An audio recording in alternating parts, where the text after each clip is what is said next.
Religious freedom, why it matters, even if you're an atheist. That's the topic of today's Bold and Blunt, and I'm your host, Cheryl Chumley, giving you a Christian conservative look at today's news, politics, culture, and events. If I asked you what was the most important constitutional protection we have, what would you say? If you don't say religious freedom, you might want to rethink that. The Second Amendment, a lot of people might say, yes, that's the most important because it guarantees all the other rights. It serves as a safety net to ensure citizens have the right to effectively fight those who would seize the rest of their liberties. But I would say religious freedom, first and foremost in America, is what matters most. And before I get into all that, I want to quickly mention, if you like Bold and Blunt, you may get Bold and Blunt at edify.app, the online platform for your faith-based podcasts. At washingtontimes.com, just scroll to the bottom of the page, find the newsletter section, find Cheryl Chumley, Bold and Blunt in the newsletter section. Click on it and sign up for my 3 times a week newsletter delivered right to your email box. Contains my commentaries as well as my Bold and Blunt podcasts. Comes to your email box Monday, Wednesday, Friday. And you can also get Bold and Blunt wherever any other podcasts are available. Do you know the text of the First Amendment? Congress shall make no law respecting an establishment of religion or prohibiting the free exercise thereof, or abridging the freedom of speech or of the press or of the people, or the right of the people to peaceably assemble and to petition the government for a redress of grievances. I find it interesting that so many on the left, so many in the Democrat camp cry about the right to assemble, the right to petition the government for redress of grievances, the right to hold Black Lives Matter rallies in the street where they block off traffic, or Antifa rallies in the street where they take over entire sections of cities and set up their own armed patrols to keep out police. I find it interesting that the Democrats, the leftists who do this type of protesting, bring attention to the First Amendment right. I have the right to petition. I have the right to assemble. Well, they forget that key word, peaceably, right?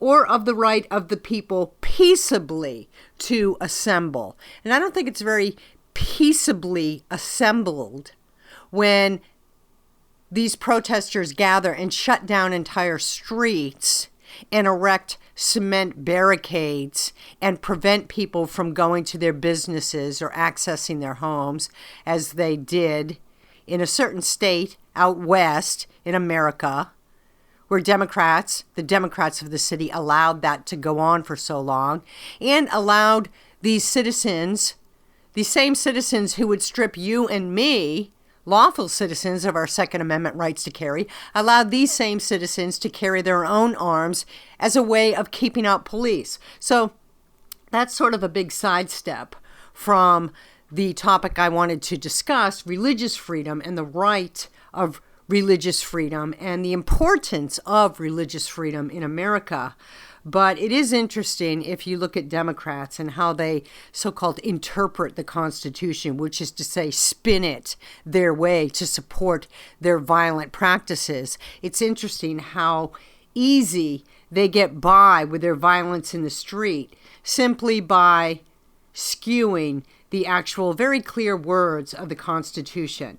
You know, you look back over the last few years of America and you see so many polls and so many surveys showing how Americans are losing their religion. The youth in America are more and more frequently turning to the idea of nuns, identifying themselves as the religious nuns, where they believe basically in nothing. And you're finding fewer and fewer people going to church on a regular basis, or even believing in a God who guides in the day-to-day of his creation's lives.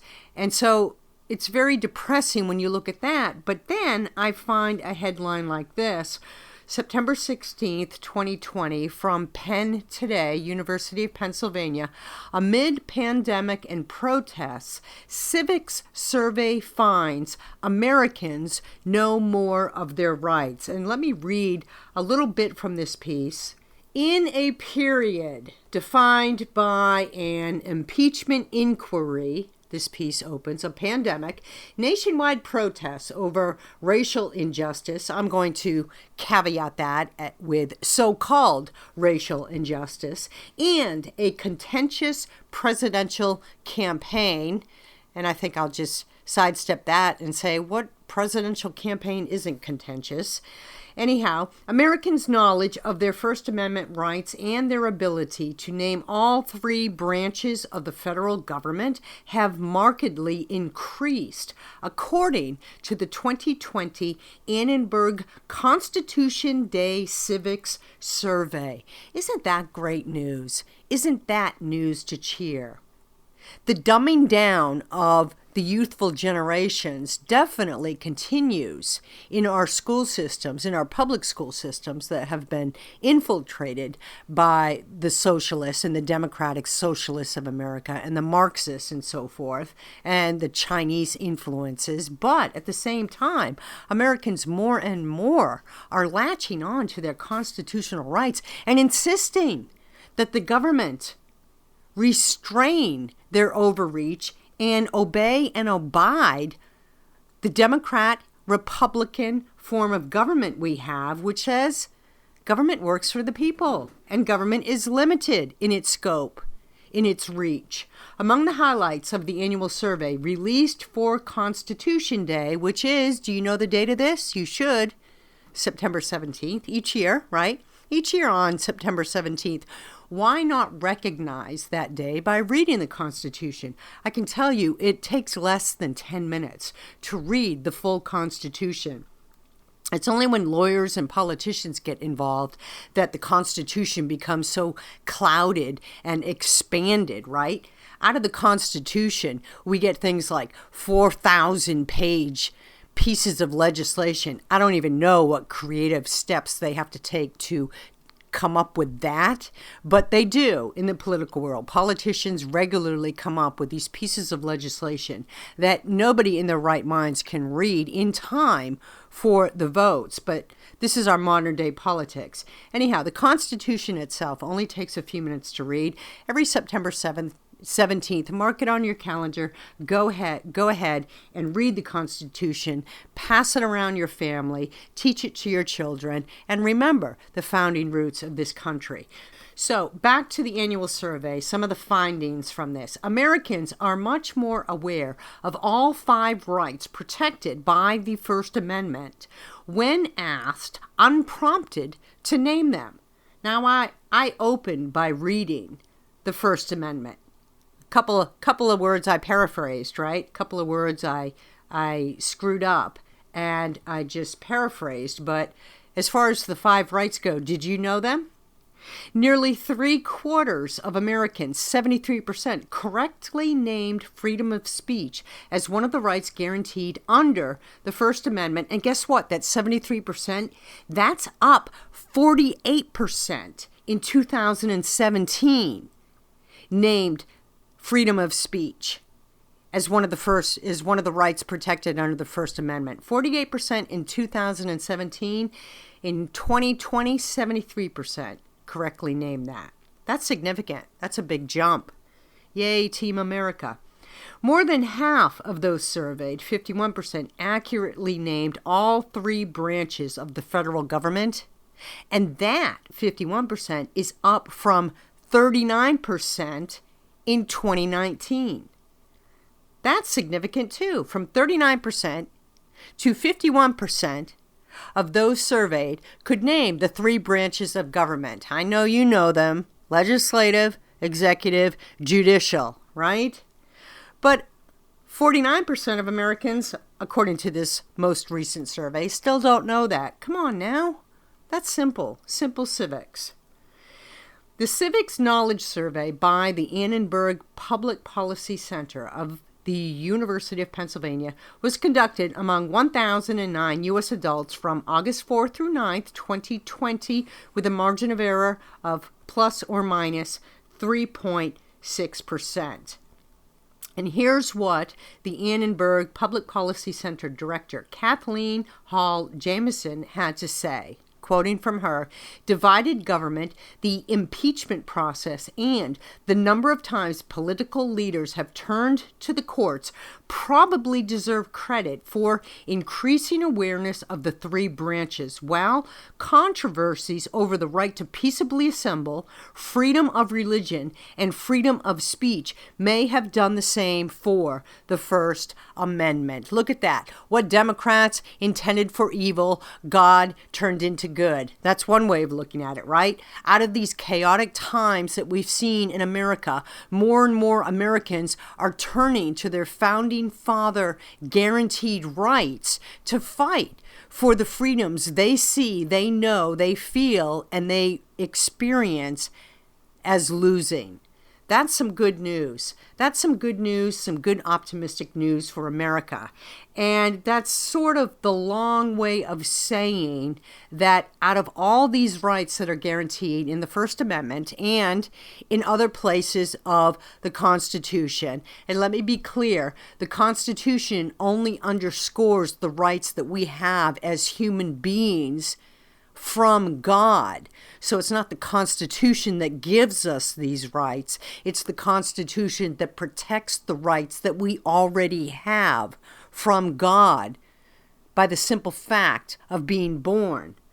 But that's a long way of saying that out of all these rights that the Constitution protects, that God gives us, it's religious freedom that matters most in America. And if you don't agree, then this is the podcast for you. My guest today is Mark David Hall. He is the Herbert Hoover Distinguished Professor of Politics at George Fox University. He has written a book called Proclaim Liberty Throughout All the Land, How Christianity Has Advanced Freedom and Equality for All Americans. He is also an associated faculty member at the Center for the Study of Law and Religion at Emory University and a senior fellow at Baylor University's Institute for Studies of Religion. That is to say, he knows what he's talking about. Mark David Hall, thank you so much for being on Bold and Blunt. It is great to have you here. Well, thank you so much for having me, Cheryl. I am so excited to discuss this topic with you. It is my very favorite topic to discuss. Your new book, Proclaim Liberty Throughout All the Land, How Christianity Has Advanced Freedom and Equality for All Americans. Give me the bullet points. Give Bold and Blunt listeners the bullet points on that. How has Christianity advanced equality and freedom? So one of the main purposes of the book is to push back against the 1619 Project and so many academics and popular authors who say that Christianity has been a force for oppression, for repression, and that we've only made advances once we've overcome Christianity, or at least traditional Orthodox Christianity. And so what I argue in the book is from the Pilgrims to the present day that Christianity has in fact been a force for freedom and equality for all Americans. I recognize, as I have to, as anyone has to, that of course some Christians have appealed to the Bible or Christian theology to defend evils like slavery or sexism or poverty. I recognize that to be the case, but of course these evils are not only a problem in America or in Christian societies, they're a problem throughout human history, and yet in America, Christians have often been at the forefront of combating these evils, having been motivated by their faith and making biblical and theological arguments in favor of overcoming the evils for good. It was Christianity, in fact, that led to the pushback against slavery, both in Europe and here in America. No, that's absolutely right. First in Europe, and then unfortunately, slavery continued in European colonies But in America, from 1700, the first Puritan pamphlet against slavery, to the early Quaker abolitionists, to the American founders, to the massive abolitionist movement of the 19th century, it's Christians who've been leading the fight against slavery. And unfortunately, in America, after slavery was ended, we had a number of states that adopted Jim Crow legislation, and yet it was Christians who led the civil rights movement to combat those horrible laws. So, yeah, on balance, you have to see Christianity as a force for equality with respect to race relations in America. Talk to me about the founding of America. Do you consider America founded on Judeo-Christian ideals, Christian principles, or secular principles? You know, this book is somewhat of a sequel to my last book aimed at the general reading public, Did America Have a Christian Founding? And I answered that question with a resounding yes. America's founders were profoundly influenced by Christianity and by Christian ideals, or ideas developed within the Christian tradition of political reflection. There are other forces at work, of course, the common law tradition, the Enlightenment, the Scottish School of Moral Sense. But I think primarily Christianity explains almost all that is good about the American founding. Now, I want to hasten to say, I believe America had a Christian founding, but it was not founded as a Christian nation. That just sounds too exclusive to me. Clearly, America's founders recognized that there would be Jews and people of no faith, or eventually I think they even foresaw that there might be Muslims and Hindus and Buddhists here, and they founded a constitutional republic that would be a safe home for all of them, and thank goodness they did. At the same time, though, Mark, founders recognized the idea of God-given rights, God-given individual liberties, and that each and every individual was endowed by his or her creator with these certain unalienable rights. And when they spoke of God-given liberties, they weren't referring to any God other than the Christian God. That is indisputably the case in the late 18th century, and yet they recognize that God-given liberties aren't just given to Christians. So the Jew, the Muslim, the Hindu has the exact same right to worship God according to the dictates of conscience as any Protestant or Catholic. Now, I hasten to say I'm not a woolly-headed relativist. I will try to convert a non-Christian to Christianity, and I expect the non-Christian to try to convert me. So this isn't an argument that everyone's all right and everything's fine, but it's clearly an argument with respect to the state. The state simply should not compel religious worship, and it generally should allow people to act upon their religious convictions whenever possible. And this applies to all Americans, not just Christians.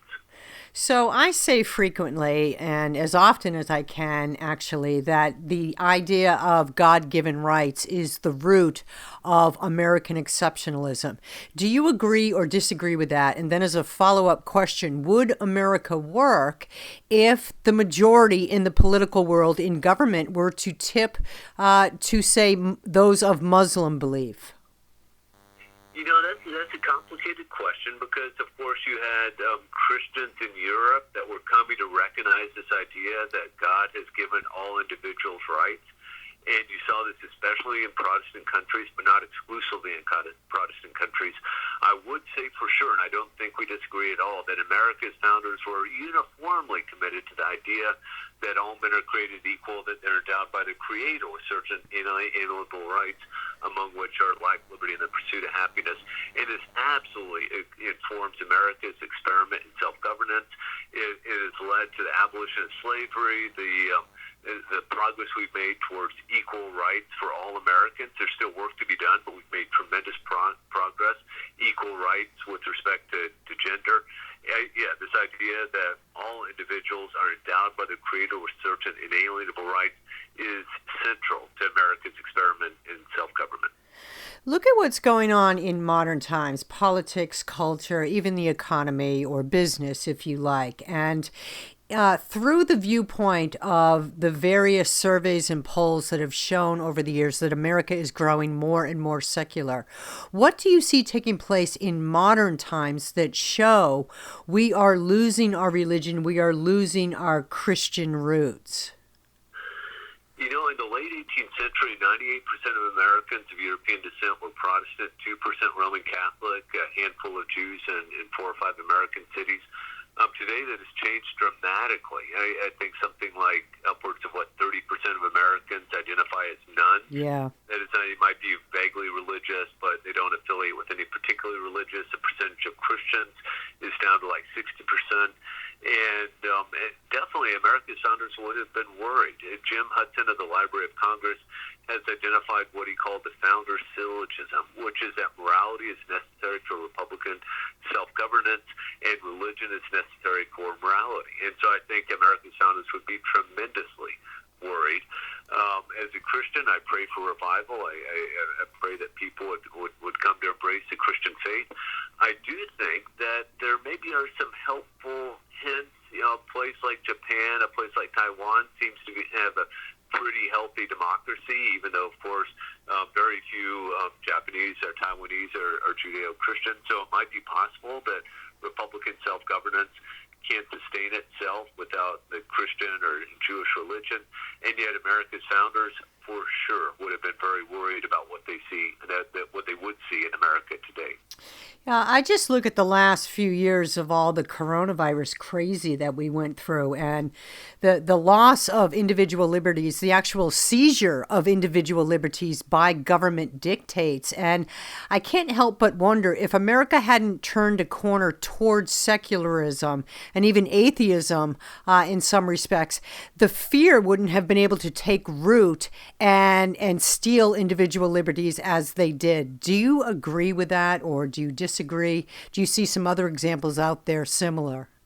You certainly have this polarization that concerns me greatly. And I think you're right to identify religion as a part of that. Certainly in many of the states, I was profoundly disappointed. Nevada being the most obvious example, right?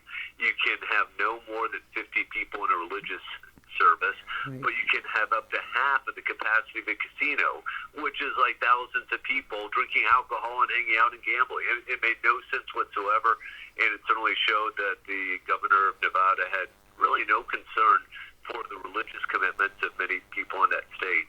So yeah, I'm worried. I tend to be an optimist, and I think we need to reach out and work with each other and try to negotiate things. We are a Republican form of government. We have freedom of speech. We have freedom of press.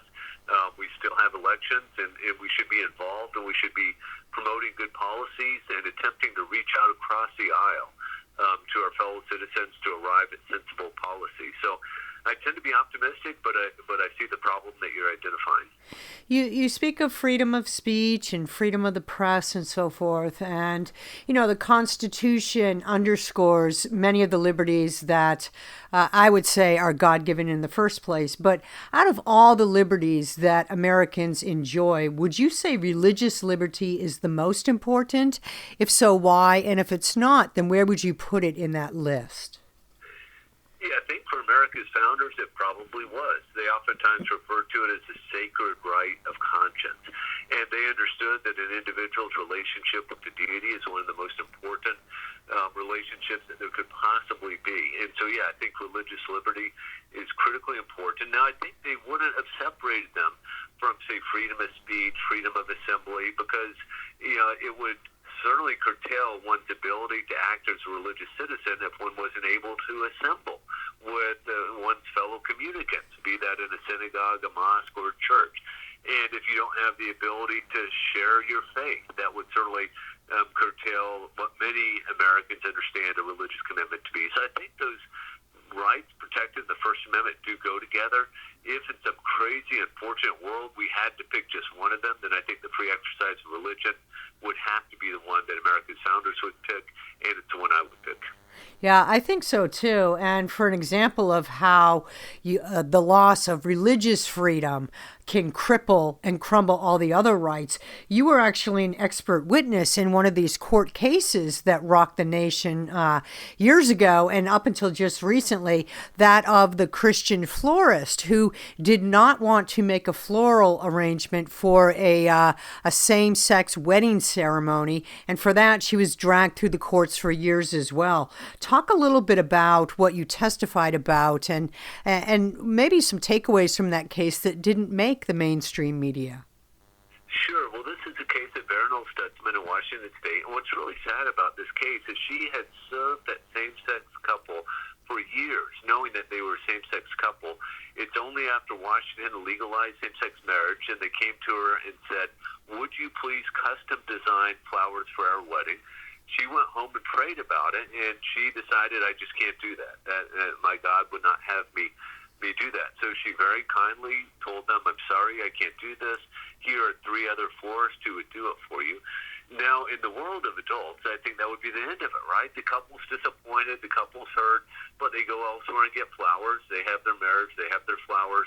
Everyone should be fine. Unfortunately, the Attorney General of the state, the ACLU, got involved, and they decided that the full power of the state had to force this woman to go against her religious convictions. Just a travesty of justice, in my humble opinion.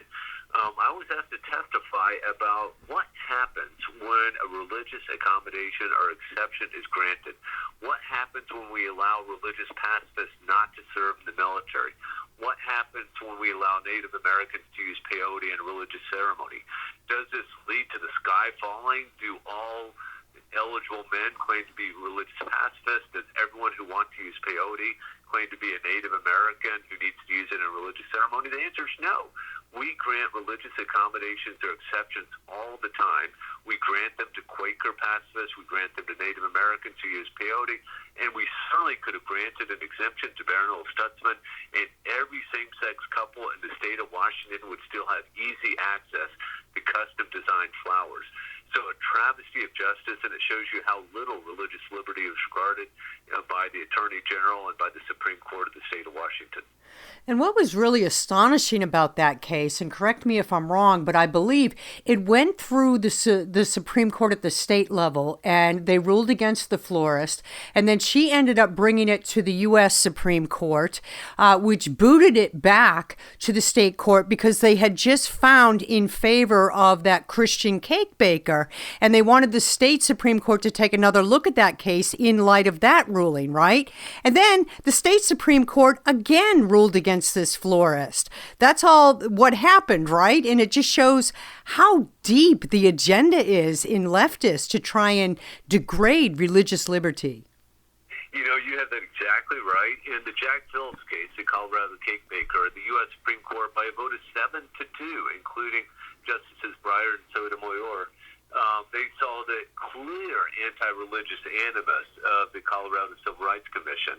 And so they kicked it back to the state of Washington to discern if there was that sort of clear anti-religious animus. And lo and behold, the state Supreme Court said, oh, no, we aren't anti-religious at all. Oh, no, the Attorney General isn't anti-religious. This is just fine. All of this was just kicking things down the road. Hopefully this summer with the 303 Creative case, we'll have a definitive ruling. And let me emphasize what will happen.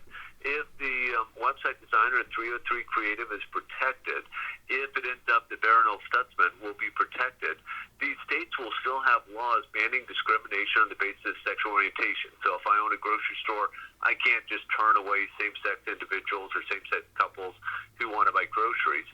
It just simply says in these relatively rare cases of creative professionals who have religious objections to custom designing flowers or cakes or websites for same-sex wedding ceremonies, that will protect those religious convictions, and no one will be denied access to goods. I think that's important to note. No one is saying a same-sex couple shouldn't have access to custom-designed flowers. The question is, are we going to force this one florist, for all we know, the single florist in all of Washington who has this religious conviction, are we going to force her to violate her religious convictions? And hopefully the U.S. Supreme Court will say no way.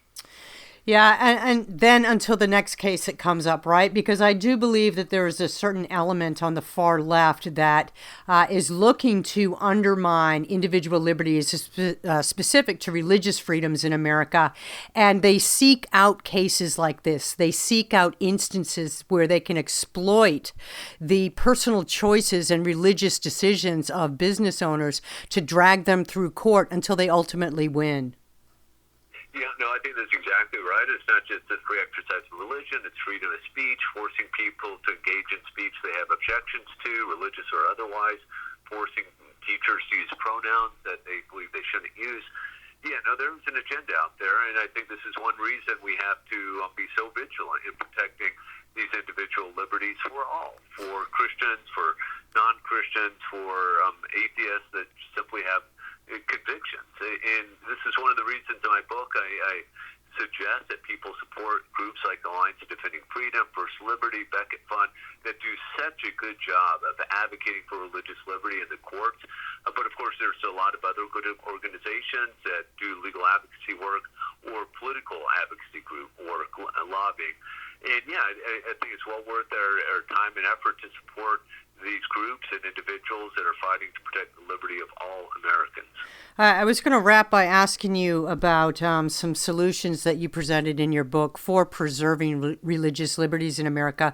But I just wanted to quickly make the point that it's unfortunate when these few in America decide to exploit certain situations so they can make their personal agendas through the court, because it creates this animosity towards certain groups that otherwise wouldn't be there. I think that most Americans really don't care if an individual is homosexual or not. They just don't want their religious choices to be denied based on that personal decision of a person.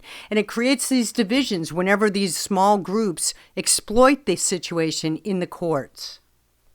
You know, I think that's right. And I think if we could remove these things from the courts and have discussions about them through the democratic process. I think we saw this in Utah with the Utah Compromise. Why don't we come together and find ways to protect same-sex attracted Americans from discrimination, employment law, and that sort of thing, and yet also ensure that your creative professionals won't be forced to violate their religious convictions or forced to communicate a message that they don't believe. It really shouldn't be that difficult, but oftentimes when you go to court, it's a winner-take-all sort of situation. And so I've already mentioned some of these legal advocacy groups, but of course one of the things we should all be doing is being involved in the political process, asking hard questions of our elected officials, writing pieces, letters to the editor, op-ed pieces, and this sort of thing, and then most assuredly voting for liberty-friendly candidates. Let's just finish with this, Mark. In your book, Proclaim Liberty Throughout All the Land, How Christianity Has Advanced Freedom and Equality for All Americans, you are already aware of the turning in America away from God and toward a path of more secularism or atheism. And the younger generations in particular are embracing that idea of nones, no religion.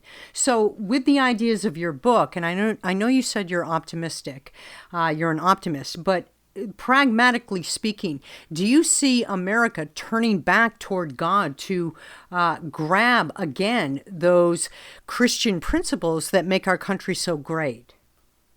You know, as a Christian, that would certainly be my prayer. I do think that we shouldn't count on that, and that what we should do is maybe through good civics education, through modeling this through our own activity, teach all Americans the value of respecting our fellow citizens. You can disagree with someone politically, and that does not mean they're the incarnation of evil.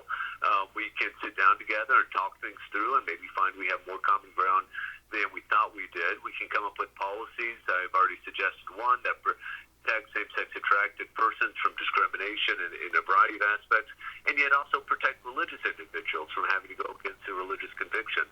I don't think it's that hard to find compromises in the abstract. I think we're just so polarized, it's oftentimes hard to sit down and talk. And so I do remain optimistic on both approaches. Yeah, and civics is a good, safe place to start. At least it seems that way. Who knew that civics and just regular American history would cause so much problem in America's schools? But that's where we're at now. Never mind even talking about God, talking about truthful American history has become very divisive. But I like your point. Let's get back to at least civics as a starting point. Mark David Hall, your book, Proclaim Liberty Throughout All the Land. Do you have a website? Yes, markdavidhall.org has information about this book and my other books. Oh, okay. That's nice and easy to remember. Yeah, all right. I appreciate your time. Thank you for being on Bold and Blunt. Hey, thank you very much. It's been my pleasure. Well, that's another Bold and Blunt show with another great Bold and Blunt guest bringing you the most important news and topics that we need to, as Americans, as patriotic Americans, that we need to consider, that we need to keep in mind, and that we need to fight for in order to keep America free for our children, for the long term, for the future. I want to thank you for listening. Remind you, if you like Bold and Blunt, you can get Bold and Blunt at edify.app, at washingtontimes.com, and of course, wherever podcasts are offered. Tune in next time. And in the meanwhile, don't forget, stay blunt, stay bold.